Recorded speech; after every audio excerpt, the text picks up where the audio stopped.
सहजात्म स्वरूप परम गुरु।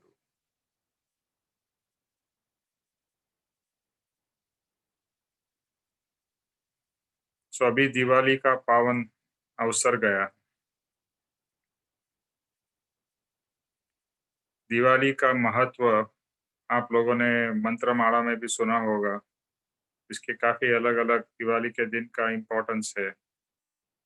एक तो राम भगवान सीता जी और लक्ष्मण के साथ में अयोध्या आते हैं वापिस 14 साल के वनवास के बाद। दूसरा, महावीर भगवान का निर्वाण इसी दिन हुआ था और गौतम स्वामी को, उनके जो शिष्य थे महावीर भगवान के, उनको केवल ज्ञान की प्राप्ति हुई थी। तो एक दिन में इतने सारे इम्पोर्टेंट इवेंट्स हुए हैं और भी हो सकते हैं जिसका मुझे पता नहीं है।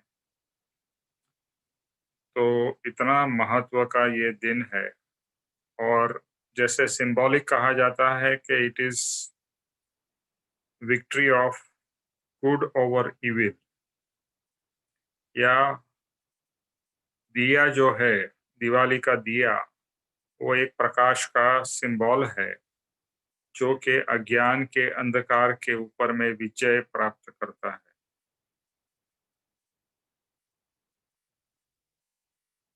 तो हमारे सबके लिए दिवाली तो वही है कि जब भी अज्ञान का अंधकार दूर होके आत्मज्ञान का दिया प्रकट हो,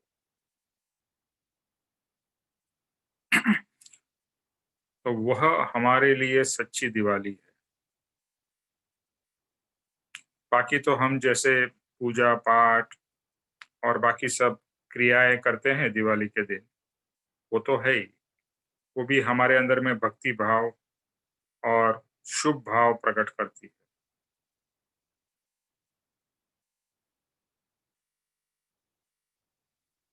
तो पता नहीं आप लोगों में से कितने लोगों ने मंत्रमाला की है, लेकिन मंत्रमाला जो 4 दिन की कही जाती है करने के लिए, वो दिवाली के दिन में 3 मंत्र के ऊपर में है। पहला है सहजात्म स्वरूप परम गुरु। दूसरा है परम गुरु निर्ग्रंथ सर्वज्ञ देव।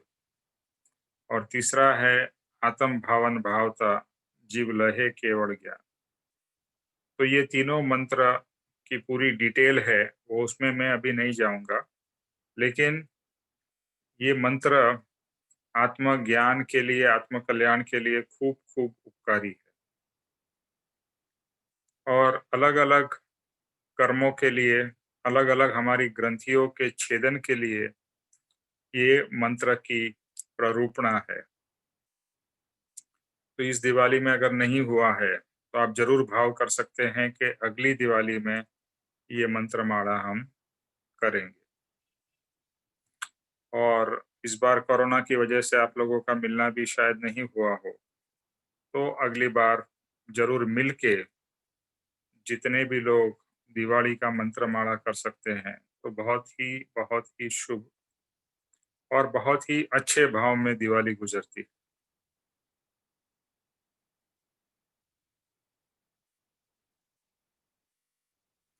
तो अभी हम हमारे क्षमापना पूज्य पप्पा जी की जो पुस्तक है, उसका हिंदी में अनुवादन करके उसका विवेचन करते हैं। तो पूज्य पप्पा जी को इस क्षमापना पुस्तक को, परम कृपाणु देव को और सभी ज्ञानी भगवंतों को प्रणाम करके हम आज का सत्संग शुरू करते हैं।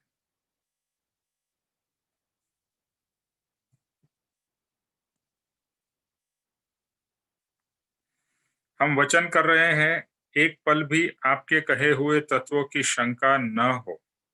आपके बताए हुए मार्ग में अहोरात्र में रहूं, यही मेरी आकांक्षा और वृत्ति हो।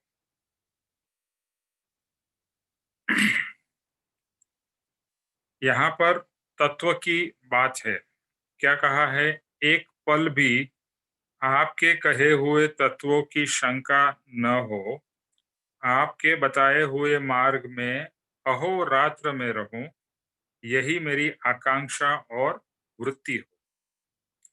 तो इस पूरे समापना में अगर आपने गौर किया हो तो तत्व शब्द काफी बार आता है। कोई बता सकता है कि तत्व शब्द समापना में कितनी बार आया है? 4 times. Okay, very good. कौन से हैं? The first one is आपके कहे हुए अनुपम तत्वों का, और दूसरा है आपके कहे हुए तत्वों के बिना मेरा मोक्ष नहीं। एंड द थर्ड इज आप सूक्ष्म विचार से गहरा उतरता हूं, त्यों त्यों आपके तत्वों के चमत्कार मेरे स्वरूप का प्रकाश करते हैं। एक पल भी आपके कहे हुए तत्वों की शंका ना हो।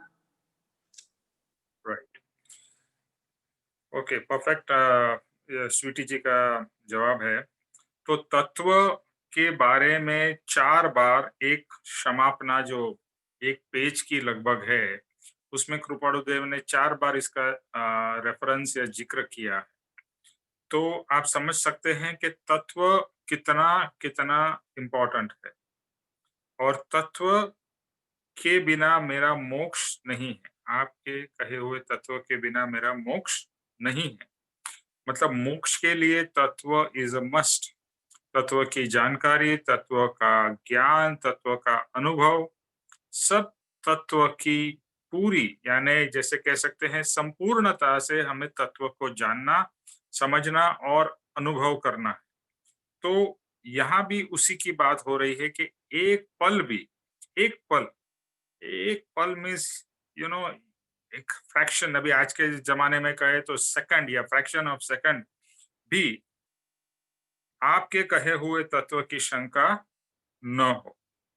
मतलब कभी भी आपने जो तत्व ज्ञान हमें दिया है, उसकी शंका एक पल के लिए भी ना हो, विच मीन्स शंका हो ही नहीं। और अगर शंका नहीं होती है तो आपके बताए हुए मार्ग पर मैं अहोरात्र, अहोरात्र मीन्स दिन और रात्र, दिन और रात इसी मार्ग पे चलता रहूंगा। यही मेरी आकांक्षा और वृत्ति हो। मेरी आकांक्षा और वृत्ति यानी मेरी इच्छा और वर्तन दोनों ही क्या हो कि आपके तत्व की शंका ना हो, और आपके बताए हुए मार्ग पर मैं दिन रात, जिसे कहते हैं दिन दुगनी रात चौगनी, हमारा ये जो जैसे कहते हैं ना फ्रेज दिन दुगनी रात चौगनी, हर समय हम संसार के और पैसे और धन के बारे में सोचते हैं कि मेरी प्रगति के बारे में सोचते हैं कि दिन दुगनी रात चौगनी प्रगति हो। लेकिन रियल में तो दिन दुगनी रात चौगनी प्रगति आत्मा की हो और अध्यात्म की हो। तो दिन दुगनी, दिन में डबल और रात को 4 गुनी, इस तरह से मेरी आत्मिक प्रगति होती रहे। कभी होगी जब भी मैं आपके बताए हुए मार्ग पर दिन रात चलता रहूंगा बिना कोई शंका के। देखो, आप ये एग्जाम्पल हमने बार बार लिया है कि जब भी हम बॉम्बे से दिल्ली या दिल्ली से बॉम्बे आते हैं, तो जो मार्ग है वो मार्ग हमें एकदम क्लियरली पता हो, और उस मार्ग पे चलते हुए आजकल तो जीपीएस आ गया है, गूगल मैप्स आ गए हैं, और बहुत सारे मॉडर्न हमारे पास में फैसिलिटी है। तो उससे तो हमें क्लियरली पता चल रहा है कि हम राइट डायरेक्शन में जा रहे हैं, और हमें जीपीएस गाइड भी कर रहा है। लेकिन पास्ट में जब ये सब नहीं थे, हम लोग मैप्स को रेफर करते थे या फिर पूछ-पूछ के जाते थे कि ये रास्ता कहाँ जा रहा है? ये रास्ता बम्बई जा रहा है, और उस रास्ते पे हम चलते जाते थे और हमें माइलस्टोन मिलते थे। तो जब भी अगर हमें शंका होगी, तो हमारी गाड़ी भी उतनी स्पीड से नहीं चलेगी और हमें हमेशा डाउट रहेगा। लेकिन जब ये शंका ही नहीं रहेगी कि मैं एकदम सही मार्ग पे चल रहा हूँ, और मुझे अंदर से ही पूर्ण विश्वास है कि I am on the right path, और उस राइट पाथ पे चलते-चलते मुझे माइलस्टोन्स मिल रहे हैं, और वो माइलस्टोन्स के द्वारा मुझे श्योरिटी हो रही है कि मैं सही मार्ग पे जा रहा हूँ और वो मार्ग पे चलते-चलते मेरा कल्याण और प्रगति हो रही है। और जब भी मुझे शंका नहीं रहती है और मार्ग सही मिलता है, तो जैसे आपको एक्सप्रेस हाईवे मिल जाता है, दिल्ली से आगरा या बॉम्बे से पूना वाला, तो आपकी गाड़ी क्या स्पीड में जाती है। तो इसी तरह से संवेग जिसे कहते हैं, स्पीड में हमारी आत्मा की गाड़ी चलती है। तो अभी इसका डिटेल में विवेचन करते हैं। हमने लास्ट टाइम किया था, लेकिन क्योंकि गैप बड़ा हो गया है, तो कुछ-कुछ पाठ करके फिर हम आगे बढ़ते हैं। उदय वह परद्रव्य का परिणमन है। ये कुछ पाठ हमने किया था, मैं जस्ट उसको रिपीट कर रहा हूँ, सो दैट उसका लिंक बन के ये आज का सत्संग हो सके। वह परद्रव्य का परिणमन स्वतंत्र है और मुझे यानी कि मेरे सुख या दुख का वह परिणमन के साथ कुछ लेना-देना नहीं है। तो यहाँ पर 2 चीज़ है कि जभी भी उदय कर्म, जिसे हम कर्म कहते हैं, कर्म का उदय कहते हैं, उसका जभी उसका रिजल्ट आता है, परिणमन होता है। जैसे हमने एग्ज़ाम दी और एग्ज़ाम देने के बाद में रिजल्ट आता है, राइट? परिणाम आता है। तो वो परिणाम, कोई भी जीवन की कोई भी चीज़ का उदय हुआ, तो उसका कुछ न कुछ रिजल्ट आया, यानी हमारे पूर्व के कर्म का फल हमें मिला। ये परद्रव्य का परिणमन है। जो भी उदय हो रहा है, वो क्या हो रहा है, हमारे शरीर में या हमारे संसार में या हमारे जो भी सोसाइटी सर्कल में हमारे साथ में जो हो रहा है, उसको हम उदय कर्म कहेंगे। अभी ये उदय कर्म जो है, वह कर्म का रिजल्ट कहाँ पर आता है? जैसे कहते हैं आदि व्याधि उपाधि, यानी मेरे शरीर के साथ में कुछ होता है, मेरी मानसिक स्थिति में कुछ होता है, या मेरे घर संसार और परिवार में कुछ होता है। तो ये सब जो भी है, ये क्या है? परद्रव्य है, आत्मा से अलग है, पर है। तो जो भी उदय हो रहा है, उदय का जो भी फल आ रहा है, उसका एक्सपीरियंस कहाँ पर हो रहा है? तो ये परद्रव्य में हो रहा है। Excuse me. और ये परद्रव्य का परिणमन ये स्वतंत्र है। क्या है? एक्चुअली में देखें तो इसका रिजल्ट जो आता है, उससे मेरे सुख दुख में फर्क नहीं पड़ना चाहिए, लेकिन पड़ता है। और वो क्यों पड़ता है? जैसे बताया कि जैसे बच्चे ने एग्जाम दी, उसका रिजल्ट आया। रिजल्ट अगर बहुत अच्छा आया तो बच्चा बहुत खुश होगा, माँ-बाप बहुत खुश होंगे। और रिजल्ट अगर खराब आया, बच्चा फेल हो गया, तो बच्चा भी दुखी होगा और बाकी सब लोग भी दुखी होंगे। लेकिन ये जो रिजल्ट आया है, ये भी परद्रव्य का चीज है, एग्जाम का है। ये आत्मा का रिजल्ट तो नहीं है ना, ये तो कोई एग्जाम जो दी है उसका रिजल्ट है। अगर हम इसको डिफरेंशिएट कर सके कि ये एग्जाम का रिजल्ट है, ये मेरे बिजनेस का रिजल्ट है, ये मेरे मेहनत का फल है, एटसेट्रा, मेरा मतलब ये, पर एक्चुअली बोलने के लिए मैं मेरा कह रहा हूं, लेकिन पूरा अगर हम तत्व की दृष्टि से देखें, तो मेरा तो सिर्फ आत्मा है। ये एग्जाम पर है, ये प्रगति पर है, सब कुछ पर है। तो परद्रव्य के परिणमन से या परद्रव्य के चेंज से मुझे कोई असर नहीं होना चाहिए, यानी मेरे सुख और दुख में कोई फर्क नहीं पड़ना चाहिए। अगर मुझे ये समझ रहती है कि ये सब जो भी है वो परद्रव्य का परिणमन है या परद्रव्य में चेंजेस हो रहे हैं, आत्मा में चेंज नहीं हो रहा है, पर का चेंज है। लेकिन हमें इफेक्ट क्यों होता है? क्योंकि हम वहां पर समझते हैं कि ये मेरा रिजल्ट है, मेरा रिजल्ट है, मेरी प्रगति है। हम संसार की प्रगति को मेरी प्रगति समझते हैं, आत्मा की प्रगति नहीं है। ये तो संसार की प्रगति है, संसार भी पर है, एग्जाम भी पर है, हर एक चीज आत्मा को छोड़कर पर है। फिर ज्ञानी को क्यों इम्पैक्ट या फर्क नहीं पड़ता है? इसीलिए क्योंकि वहां पर उनको बहुत क्लियरली पता है ये सब पर द्रव्य का परिणमन है, कर्म का उदय है। इससे मैं पर हूं, इससे मैं अलग हूं। दिस इज नॉट माय प्रगति, मेरा प्रगति इज आत्मिक प्रगति, मेरा रिजल्ट इज आत्मा का रिजल्ट। मैं कितना समभाव में रह सकता हूँ, शांत भाव में रह सकता हूँ, ये मेरे आत्मा की प्रगति है। मेरा रिजल्ट कैसा भी आए, बहुत अच्छा आए, बहुत बुरा आए, अच्छा आए, बुरा आए, कैसा भी आए, मॉडरेट आए, ये मैं उसमें हर समय कोई भी रिजल्ट आए 1 टू 5 के अंदर, तो 1 आए या 5 आए, मुझे अगर कोई फ़र्क ना पड़ता हो, तो हम कहेंगे ये आत्मा की प्रगति हुई। अगर आत्मा हर कर्म के उदय में शांत और समता में रह सकता है, समदृष्टि में रह सकता है और अबंध परिणाम मीन्स वापिस कर्म बंधन नहीं करता है, तो वहाँ पर कहेंगे ये आत्मा की प्रगति। तो परद्रव्य का जो भी यानी कर्म का उदय है, कर्म का उदय कर्म भी पर है और उसका उदय भी पर है, उससे आत्मा को फ़र्क नहीं पड़ना चाहिए और यह दशा में हमें पहुँचना है कि हर चीज़ हमें कितना इम्पैक्ट कर देती है। समझ बहुत पक्की लेनी है कि ये मेरी चीज़ नहीं। तो और मुझे ये बलवानता से अगर मैं आत्मा हूँ, ज्ञान स्वरूपी हूँ, वक़्त देखने और जानने वाला हूँ और मेरे और कोई आत्मा की एक्चुअल में सत्ता नहीं है। आत्मा का सिर्फ़ एक ही काम है और वह काम है सिर्फ़ देखना और जानना। अगर ये भाव में अगर मैं रहता हूँ, मैं आत्मा हूँ और मुझे मेरा काम है देखना और जानना, अच्छा रिज़ल्ट आया, बुरा रिज़ल्ट आया, क्या हुआ, ऊपर हुआ, नीचे हुआ, ऐसा हुआ, वैसा हुआ। मेरा काम है सिर्फ़ जानना और देखना। यानी कोई रिएक्शन ना हो, वापिस वही कहेंगे आत्मा समभाव में रहे, आत्मा शांत भाव में रहे, शुद्ध भाव में रहे।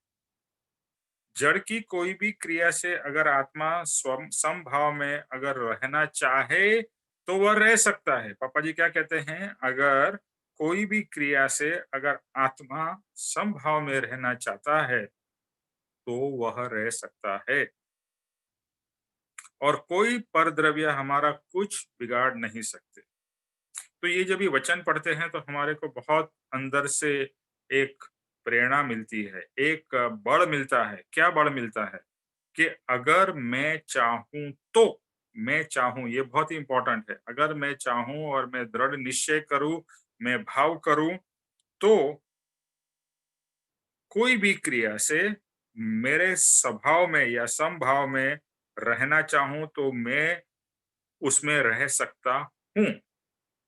अगर हम बार-बार ये निश्चय करें और बार-बार ये अपने अंदर ही भाव करें कि कोई भी कर्म आए, कैसा भी कर्म आए, कोई भी चीज़ कैसी भी हो, मुझे हर समय समभाव में रहना है। भले आप नहीं रह पाओगे क्योंकि कर्म के उदय इतने फ़ोर्स से आएँगे जैसे वेव्स फ़ोर्स से आती है, इस तरह से कर्म के उदय भी फ़ोर्स में आएँगे। लेकिन ये भाव करते-करते कि मुझे समभाव में रहना है, समभाव में रहना है। जैसे कहते हैं ना आत्म भावन भावता जीव लहे केवल ज्ञान रे।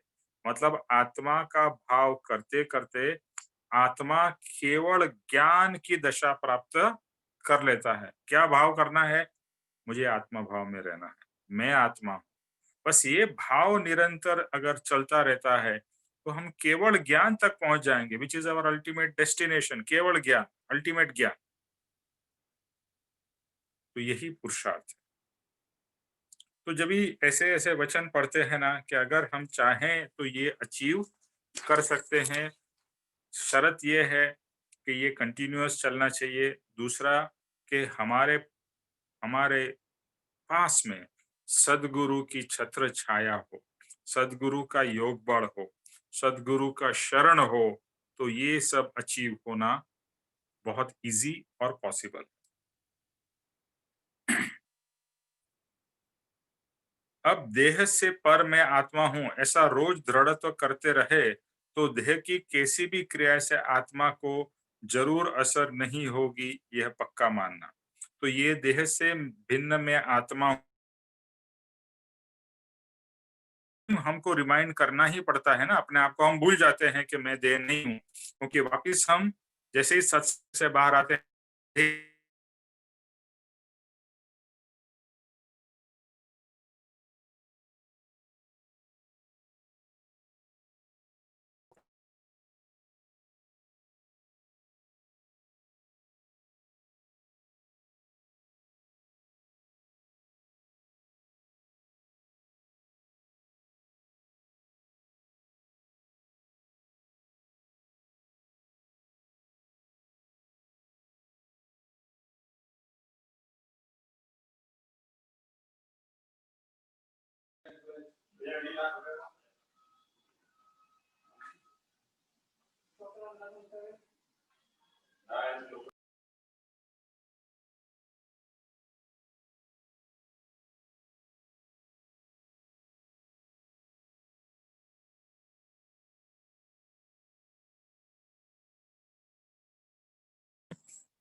लाइन डिस्कनेक्ट हो गया।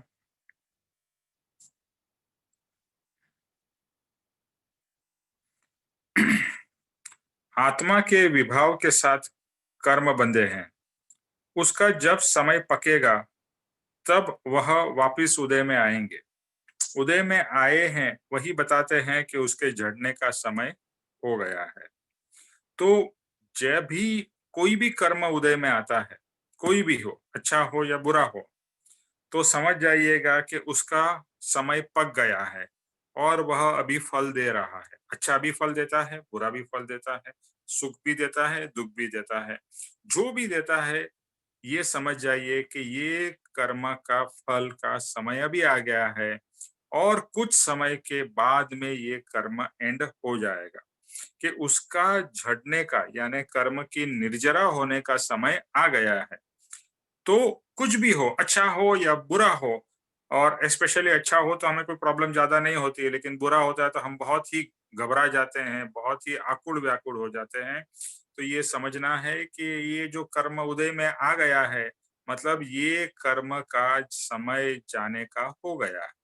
जितना समय तक वो रहेगा वो रहेगा, लेकिन उसके जाने का समय आ गया है। जैसे मॉनसून आता है, बारिश आती है, तो बारिश आई है तो बारिश जाएगी ना। 2-3 महीने जो मॉनसून का पीरियड है वो रहेगा, लेकिन मॉनसून आया है तो आपको पता है कि भले कितनी भी बारिश हो, कम या ज्यादा हो, लेकिन बारिश कुछ समय के बाद में चली जाएगी। इसी तरह से हमारे जीवन में सुख आए या दुख आए, ये सब कर्म के उदय है। ये कितने भी भारी क्यों ना हो, तो हमें ये विश्वास रखना है कि अभी इसके जाने का समय आ गया है। इसके लिए ये उदय में आए, वरना तो वो उदय में आया ही नहीं था, वो हमारे स्टॉक में अंदर में पड़ा हुआ था। अभी तो बाहर आ गया है तो अच्छा है, बाहर आ गया है मतलब अभी उसका समय निकल जाएगा। जैसे एक डिफरेंट एग्जांपल देता हूँ। कभी-कभी आपको बेचैनी होती है और उल्टी जैसा लगता है, तो उस समय आपको बहुत बेचैनी होती है, तो हम सब क्या सोचते हैं कि उल्टी हो जाए तो अच्छा है, भले जो भी कचरा है सब निकल जाए तो बेटर है। और आप सबका अनुभव होगा, एक बार अगर बहुत तकलीफ होती है और उल्टी हो जाती है, तो उल्टी हो जाने के बाद में हमें कितना रिलीफ मिलता है। इसी तरह से ये कर्म जो है वो उदय में आ गया है, उदय में आके वो चला जाए तो हमें बहुत उसका रिलीफ मिलेगा। तो कर्म से घबराना नहीं है, और हम हमेशा कर्म से घबराते हैं, अरे बाप रे बाप, ऐसा हो गया, ऐसा हो जाएगा, तो हो जाने दो। अगर होने वाला है तो वो तो होके रहेगा। अगर होने वाला है, आपके नसीब में है तो होके रहेगा, हो जाने दो। लेट इट हैपन, चला जाएगा। लेकिन हर समय हमारे अंदर में समता का भाव रहना बहुत ही जरूरी है। बस वही हमें पुरुषार्थ करना है। कुछ भी हो जाए, मुझे समभाव में रहना है, मुझे समभाव में रहना है, मुझे आत्म भाव में रहना है। प्रभु ये मेरे ऊपर कृपा करो, कुछ भी हो जाए मेरा आत्म भाव से मैं डगमग न हो। प्रथम ये रखना है, याद रखना है कि ये कर्म का उदय है। जो भी हमारे जीवन में हो रहा है, क्या हो रहा है, कर्म के एक के बाद एक उदय आ रहे हैं, one after the other, one after the other. कुछ भी हो तो इसने ऐसा क्यों किया, ऐसा विचार नहीं करना है। यानी कि जो कोई निमित्त है उसे नहीं चिपकते, यह मेरा कर्म है, ऐसा विचार करना। जैसे सामने वाला कुछ भी बोलता है, ये लास्ट टाइम भी हमने किया था, कि सामने वाला कभी भी कुछ भी बोलता है तो हमारे अंदर में ये भाव आ जाता है, इसने ऐसा क्यों किया, इसने ऐसा क्यों बोला। उसने ऐसा इसके लिए किया क्योंकि मेरे कर्म का उदय था, इसलिए उसने इस तरह से मेरे साथ में बिहेव किया या मिसबिहेव किया। गलती उसकी नहीं है, गलती सामने वाले की नहीं है कि उसने मेरे साथ में ऐसा क्यों बिहेव किया, ऐसा ऐसा वर्तन क्यों किया, एटसेट्रा एटसेट्रा। वहां पर ये भाव अंदर से प्रकट हो जाए, ये तो सिर्फ निमित्त है, ये तो कुरियर है, ये तो कुरियर वाला है। अगर बुरी खबर कोई कुरियर वाला लेके आता तो हम कुरियर वाले को तो मारते नहीं है, उससे झगड़ते नहीं है, ले लेते हैं, अच्छी खबर हो या बुरी खबर हो। तो निमित्त वाला is nothing but a courier, वो कुरियर वाला है। उसने हमें गाली दी, वो तो गाली मिलने वाली थी, सिर्फ वो तो माध्यम बन गया, उसने 2 गाली हमको दे दी, ले लो। लेकिन हम गाली को एक्सेप्ट नहीं कर पाते। उसने गाली क्यों दी? मैं उसको छोड़ूंगा नहीं, मैं उसके साथ में ऐसा करूंगा, मैं उसके साथ में वैसा करूंगा। आप क्या कर रहे हो? ऐसे भाव करके फिर से वैसे ही कर्म को बांध रहे हो, जो फिर से वापिस उदय में आएंगे और ये चक्कर चालू रहेगा। आपको चक्कर को ब्रेक करना है, तो ब्रेक करना है तो ये भाव से छूट जाओ। उसने गाली क्यों दी? उसने गाली इसलिए दी क्योंकि मेरे कर्म में लिखा हुआ था। ये तो सिर्फ और सिर्फ एक निमित्त है। बट अगर हम सब लोगों को निमित्त तरीके से देखने लगेंगे तो हमारा रिएक्शन पूरा अलग हो जाएगा, द्वेष ही नहीं होगा। कृपाणु देव का भी मैं पत्र पढ़ रहा हूँ, उसमें मैत्री भाव के बारे में बात है। तो उसमें लिखा है मैत्री भाव मतलब क्या? सर्व जगत से निर्वैर बुद्धि। सर्व जगत से निर्वैर बुद्धि मतलब हर एक जीव के साथ में निर्वैर, किसी के साथ में वैर नहीं, घृणा नहीं, तिरस्कार नहीं, नेगेटिव भाव नहीं। तो मैत्री अपने आप प्रकट होगी। अगर आप सबसे प्रेम करो तो पूरा जगत आपसे प्रेम करेगा ही ना। लेकिन अगर आप सबसे झगड़ोगे तो सब आपसे भी झगड़ेंगे।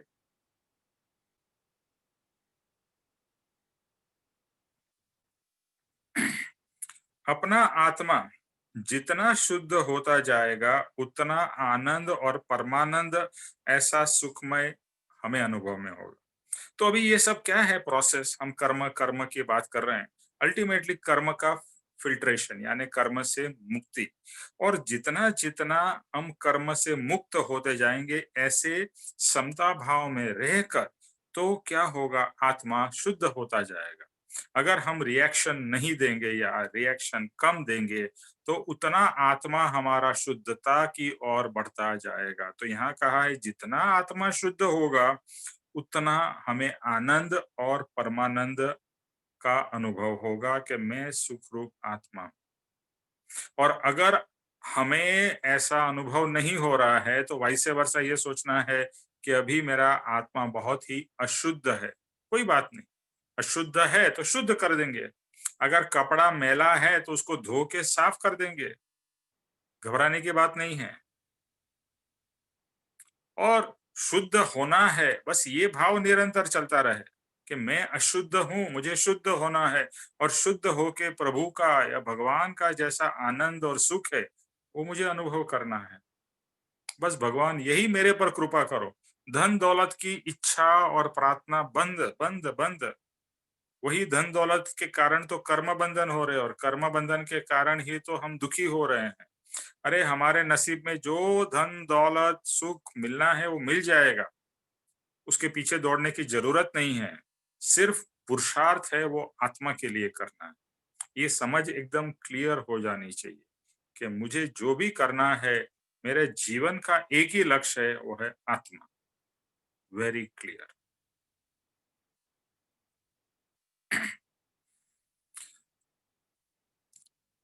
अभी हमें जब भी हम क्षमापना करते हैं तो क्षमापना के 3 पार्ट है।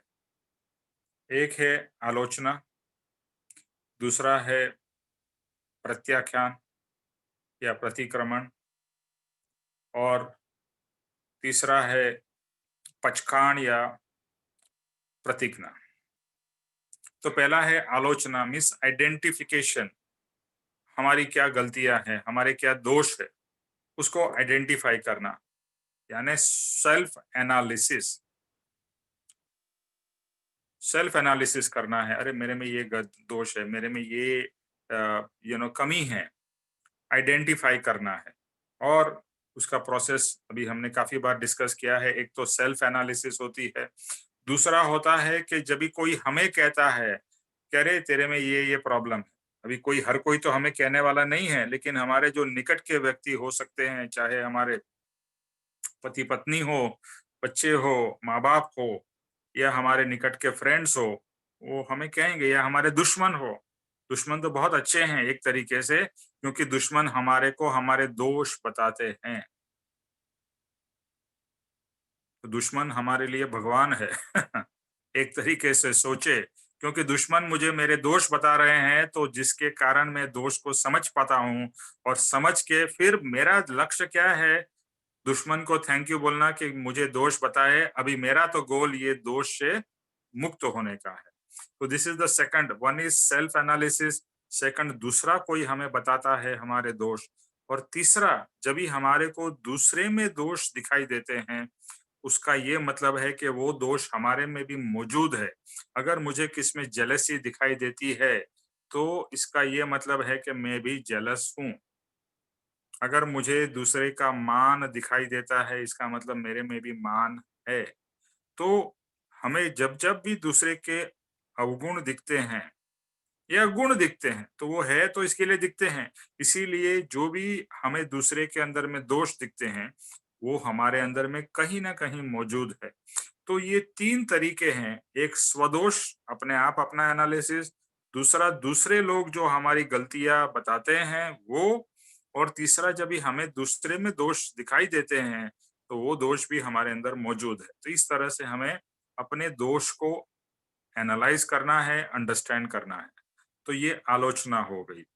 और दूसरा जो है, वह है उसके बाद में जब ये पता चला कि ये मेरे से गलती हुई या मेरे में दोष है, उसकी क्षमापना, क्षमापना, क्षमापना, उसकी प्रायश्चित, उसका प्रायश्चित चलता रहे। तो वो that is the very, very important, मतलब हर एक पार्ट इम्पोर्टेंट है। पहले आइडेंटिफिकेशन ही नहीं होगा तो आप क्षमापना क्या माँगोगे? तो आइडेंटिफिकेशन हुआ और फिर क्षमापना है, और भगवान के पास में हाथ जोड़ के, जो आया था ना प्रीवियस में, कि आपको साक्षी रख के, भगवान को या अपने सदगुरु को, कृपाणु देव को साक्षी रख के क्षमापना और पश्चाताप चलता रहे। और तीसरा है, द थर्ड स्टेप इज पचकान। पचकान का मतलब है प्रतिज्ञा।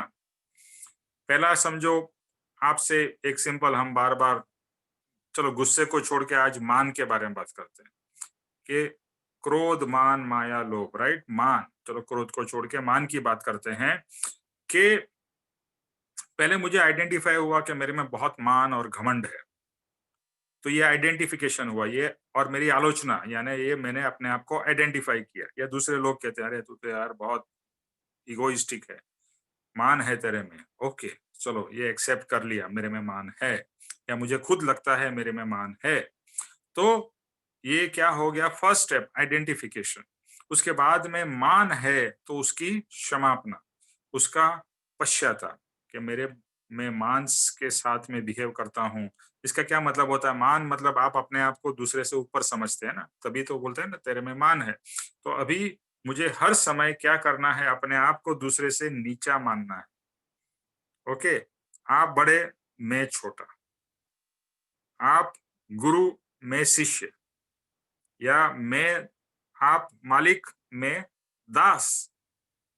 इस तरह से हर समय ये भाव, लघुता का भाव, एक हम्बलनेस का भाव, वो भाव चलता रहे। और जहां जहां भी मान अभिमान हो जाता है, ईगो का प्रकट होना हो जाता है, तो वहां पर क्षमापना, क्षमापना, क्षमापना चलती रहे। और तीसरा जो है वो है पचकान या प्रतिज्ञा। प्रतिज्ञा कि हे भगवान, अभी तो मैं ऐसा मान मेरे में रखूंगा ही नहीं, मुझे मान से मुक्त होना है, मैं प्रतिज्ञा लेता हूँ। तो ये प्रतिज्ञा। तो first, second, third. First is identification, second उसकी क्षमापना, उसका प्रायश्चित, तीसरा है कि अभी मैं फिर से ये गलती न करूं, वो प्रतिज्ञा है। ओके, सो हर समय ये 3 स्टेप क्षमापना के अंदर में, ये तीनों स्टेप आ जाते हैं। तो अभी प्रतिज्ञा ले ली, इसका क्या मतलब है कि फ्यूचर में आपको मान का वो अटैक नहीं आएगा? आएगा। क्यों आएगा? क्योंकि आपके कर्म के अंदर में उदय ऐसा आएगा कि फिर से आपको मान का अटैक हो जाएगा। आप न चाहते हुए भी मान का अटैक हो जाएगा, यानी प्रतिज्ञा आपकी टूट जाएगी। लेकिन अगर यहाँ लिखा है कि जो प्रतिज्ञा ली थी वो प्रतिज्ञा जीव की अत्यंत स्पष्ट ऐसी समझ न हो, यानी कोई भी तरह की शंका रहा करती हो, यानी अगर आपने प्रतिज्ञा ली और प्रतिज्ञा बहुत स्ट्रांगली नहीं ली, तो आपके अंदर में डाउट रहेगा, हाँ मान तो है लेकिन क्या जाएगा नहीं जाएगा, यानी शंका रहेगी, तो वो प्रतिज्ञा भी आपकी कच्ची हो जाएगी। देखो, शंका और श्रद्धा दे आर ऑपोजिट, राइट? जहां शंका है वहां श्रद्धा नहीं है, और जहां श्रद्धा है वहां पर शंका नहीं है। तो शंका का ऑपोजिट है श्रद्धा। भगवान में अगर मुझे शंका है तो श्रद्धा ऑब्वियसली नहीं होगी। गुरु में अगर मुझे शंका है तो श्रद्धा नहीं होगी। भले प्रतिज्ञा आपने ली हो और टूट भी जाए, फिर से ये सेम प्रोसेस ऑफ स्टेप 1 2 3 करना है। आइडेंटिफाई हो गया कि मेरे से ये मान, फिर से मेरा मान से बिहेव हो गया, मेरा ईगो मैंने प्रदर्शित कर दिया या हो गया, फिर से उसकी क्षमापना। तीसरा, वापिस वही प्रतिज्ञा कि मुझे वापिस ऐसा बिहेव नहीं करना है। तो ये 1 2 3 1 2 3 1 2 3 स्टेप्स चलते रहेंगे, और ये एक बार में टूटेगा नहीं। ये तो बहुत टाइम करते करते करते ये धीरे धीरे, ये जो क्लॉक है चल रही है 1 2 3 1 2 3 वाली, ये धीरे धीरे धीरे करके आपके ये अवगुण को निकालेगी। एक्चुअली ये सब है ना, क्रोध, मान, माया, लोभ, इसके अंदर में 4 स्टेप है, आपको पता ही है कि एक है अनंतानुबंधी, दूसरा है अप्रत्याखान, तीसरा है प्रत्याखान, और चौथा है संज्वलन। जब भी हम मंत्रमाला दिवाली के करते हैं तो उसमें ये चारों को ध्यान में रख के मंत्रमाला की जाती है। मतलब और भी चीजें हैं, लेकिन ये 4 भी आते हैं कि अनंतानुबंधी, जिसके कारण अनंत कर्म का बंधन होता है, वैसा क्रोध, मान, माया, लोभ उसको कहते हैं अनंतानुबंधी। और अनंतानुबंधी होने के मेन रीजन ये है कि अगर हमें गुरु के प्रति और भगवान के प्रति हम क्रोध करते हैं, मान करते हैं, माया करते हैं, लोभ करते हैं, तो वो अनंतानुबंधी कर्म का बंधन होता है। ये एक रीजन है। और दूसरा, अगर हम क्रोध, मान, माया, लोभ एक्सट्रीम में करते हैं और एक्सट्रीम में करके उसको हम अच्छा समझते हैं, मैंने अगर बहुत बड़ा दान दिया और मैं चाहूंगा कि मेरा नाम और मेरे माता पिता का नाम बड़े अक्षरों में लिखा जाए और बड़ा बड़ा पेपरों में उसका नाम आए, रोशन हो, तो ये सब क्या है? मान का उदय है। तो मान का उदय को हम अच्छा समझेंगे तो उसे कहेंगे अनंत अनुबंधी क्रोध, मान, या अनंत अनुबंधी कषाय। कषाय मतलब क्रोध, मान, माया, लोभ। तो ये अनंत अनुबंधी है। दूसरा है अप्रत्याखान। अप्रत्याखान का मतलब है कि हमें मान, क्रोध, माया, लोभ होती है, लेकिन उसकी जरा भी हमें फिक्र नहीं है। यानी हमको लगता नहीं है कि हमने गलती की। पहले में तो हम उसको अच्छा मानते थे, दूसरे में हम उसको बुरा नहीं मानते हैं। अच्छा मानना और बुरा, और अगर हो भी जाता है तो हम उसको जस्टिफाई करते हैं। नहीं नहीं, ये तो मेरा मान नहीं था, ये तो ऐसा ही मैंने बोल दी। यानी हम गलती करके उसको क्या करते हैं? जस्टिफाई करते हैं। So that is अप्रत्याख्यान। अप्रत्याख्यान मतलब हम उसको गलती नहीं मानते हैं और उसकी क्षमापना नहीं करते हैं। और तीसरा जो स्टेप है वो है प्रत्याख्यान। प्रत्याख्यान मीन्स क्षमा मांगना कि मेरे से मान हो गया, मेरे से क्रोध हो गया, मेरे से माया हो गई, मेरे से लोभ हो गया। एवरी टाइम दिस हैपन्स, क्षमापना, क्षमापना। भगवान गलती हो गई, भगवान गलती हो गई, मुझे तो ऐसा नहीं करना था, भगवान हो गया, आई एम सो सॉरी, मैं भगवान माफी मांगता हूँ। आपकी साक्षी में, वो याद रखना, आपकी साक्षी में भगवान में माफी मांगता हूँ। तो ये है प्रत्याख्यान। और लास्ट है संज्वलन। संज्वलन मतलब जैसे कोई चीज का, जैसे आपको कुछ बोलने का भाव होता है और अंदर ही बात सम जाती है, तो इसको कहते हैं संज्वलन। मतलब बहुत ही लाइट प्रकार का क्रोध, मान, माया, लोभ जो कि ज्ञानी पुरुष को होता है, उनको भी होता है, क्योंकि उनके भी सब कर्म खत्म नहीं हुए हैं। और जब तक कर्म रहेंगे तो ये क्रोध, मान, माया, लोभ या वासना ये तो रहेगी, लेकिन शुरू में एक्सट्रीम में रहेगी। और जैसे जैसे आत्मिक दशा बढ़ती जाएगी और ज्ञानी की दशा में ये संज्वलन लेवल पे आ जाएगी, यानी बहुत ही लाइट प्रकार के ये दोष प्रकट होंगे। और वो प्रकट होके अपने आप ही समा जाएंगे, तो उसको कहेंगे संज्वलन। तो इस तरह से ये जो चारों तरह के अनंतानुबंधी, अप्रत्याख्यान, प्रत्याख्यान और संज्वलन, ये कषाय की लेवल्स है। ओके, 4 लेवल्स ऑफ कषाय, कषाय की एक्सट्रीमिटीज के लो। जैसी दशा होगी उस लेवल के कषाय आपके अंदर में होंगे। तो कषाय तो होंगे, यानी यहाँ कहने का मैं रीजन क्यों मैंने हाईलाइट किया है ये बात को, कि यहाँ पर हम समझाना चाहते हैं कि ये तो क्रोध, मान, माया, लोभ जाते जाते तो एंड में जाएंगे, लेकिन उसकी एक्सट्रीमिटीज और उसकी इंटेंसिटीज धीरे धीरे धीरे कम होती जाएगी। जैसे सूरज जब भी अस्त होता है तो आप देखोगे कि अस्त होने से पहले कितना ब्राइट होता है, फिर जब भी अस्त का समय आता है तो थोड़ा और लेस ब्राइट होता है, फिर लेस, फिर लाल ऑरेंज जैसा होता है, और फिर येलो होते होते या जो एकदम एंड में it is like very light and then it goes right. इस तरह से सूर्य अस्त होता है, इसी तरह से हमारे ये कषाय भी इस तरह से अस्त होने को टाइम लगेगा। उसमें हमारा पुरुषार्थ बहुत ही इंपॉर्टेंट है। तो प्रतिज्ञा भले टूट जाए, लेकिन प्रतिज्ञा बार बार लेनी है, और दिल से और अंदर से ये भाव होना चाहिए कि मुझे ऐसा नहीं करना है। ये अंदर से बहुत ही स्ट्रॉन्ग भाव से, दृढ़ संकल्प से करनी है।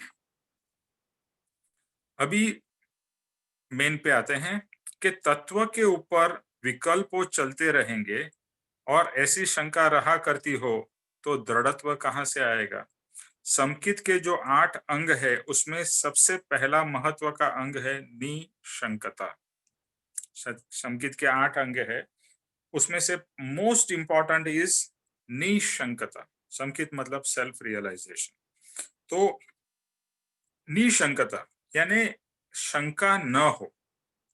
देखो आप, कोई भी, हम सब जानते हैं कि जहां शंका होती है वो बात बिगड़ जाती है, इजंट इट? कि शंका हुई तो शंका में भी 2 तरह की हो सकती है। एक हो सकती है कुशंका या एक हो सकती है आशंका। कुशंका मतलब गलत ही शंका, हर समय गलत ही सोचना, नहीं नहीं ये तो सब गलत है, ये सब गलत है, तो ये तो एकदम नेगेटिव भाव हो गया। आशंका मतलब आपको कुछ जानने के लिए आपको शंका है। जैसे बच्चा होता है बहुत सारे प्रश्न पूछता है, उसमें कुशंका नहीं है, वो शंका कर रहा है या प्रश्न पूछ रहा है to know more, that is positive. तो शंका तो होती है, लेकिन धीरे धीरे जब इस शंका का समाधान मिलता है तो वो शंका तो फिर टलनी चाहिए ना। जैसे अगर मुझे पता चल जाता है और पता चल गया है कि मैं आत्मा हूं, तो अभी वही शंका अगर मेरे अंदर में चलती रहेगी, क्या मैं आत्मा हूं या शरीर हूं, आत्मा हूं या शरीर हूं, अगर यही पर यहाँ पर गड़बड़ गड़बड़ चलती रहेगी तो दृढ़त्व तो नहीं आएगा, श्रद्धा भी नहीं आएगी। तो इंपॉर्टेंट बात क्या है कि गुरु ने अगर कहा है तो मुझे गुरु के ऊपर श्रद्धा है, तो गुरु के वचन के ऊपर भी श्रद्धा है, उनके तत्वों के ऊपर भी मुझे पूर्ण श्रद्धा है। निशंकता का अर्थ यह है कि अनंत जीव मोक्ष में गए हैं। ये बात सच्ची है। जो लोग इस प्रकार से पुरुषार्थ करते हैं वह जीव हल्के होते हैं, ये सबको अनुभव में आता है। और जिस प्रकार से पुरुषार्थ सत पुरुषार्थ होता रहे, उस तरह का तत्व का दृढ़त्व बराबर होता रहेगा। पहले तो हमें यह समझ में आना चाहिए कि अनंत जीव मोक्ष में गए हैं, बहुत सारे जीव मोक्ष में गए हैं, अनंत, एक नहीं दो नहीं, अनगिनत लोग मोक्ष में गए हैं। पर ये बात सच्ची है, ये तो पहले हमें ये विश्वास होना चाहिए कि भाई मोक्ष जैसी चीज है और अनंत जीव मोक्ष में गए हैं। मुझे तो नहीं मालूम है, क्या आपने और मैंने मोक्ष देखा है? नहीं देखा है, लेकिन किन्होंने बताया मोक्ष है? कृपाणु देव ने। मुझे परम कृपाणु देव के ऊपर में पूर्ण श्रद्धा है कि उन्होंने कहा कि अनंत जीव मोक्ष में गए हैं, और मोक्ष का मतलब होता है कर्म से रहित होना। और वो तो एक लॉजिकली समझ में आता है कि हाँ, मैं भी कर्म से रहित हो सकता हूँ, तो वह मोक्ष है। तो वो मोक्ष की प्राप्ति मैं क्यों नहीं कर सकता हूँ, और बाकी बहुत सारे लोगों ने की है, अनंत ज्ञानियों ने की है और आज हम परम कृपाणु देव की दशा के बारे में पढ़ते हैं तो हमें लगता है कि रियल में वो तो मोक्ष के एकदम पास में थे, ही वॉज वेरी क्लोज।